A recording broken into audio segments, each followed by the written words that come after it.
Hey everyone, I'm Des, owner of Promo Jones, a video content bureau specializing in promoting the vision of visionaries through video content creation.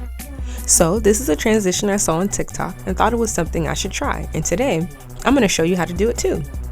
Step 1.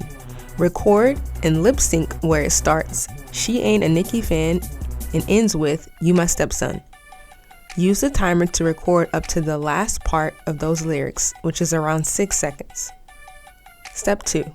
When the lyrics go into "You ain't my son," start to place the camera down with the front camera facing up and place your foot right above the camera, covering the camera lens, making sure the screen is dark.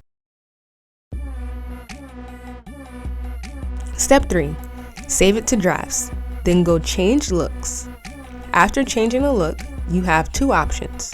You can either place your foot back on top or use another item to make an illusion of your foot. I use a sandal because I'm tall, so it's harder to use my foot and lift up the phone from the ground at the same time.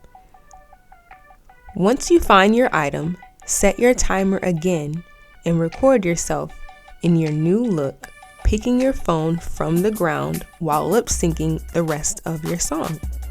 After you've recorded the video, adjust each section so that it flows. If this helped you in any way, give this video a thumbs up and subscribe to learn more TikTok transitions. If you're not really sure how to use TikTok, then check out my TikTok crash course. This course will explain all the features and the different marketing tactics that can help you build an audience, build a community, all while having fun. Hope this helped.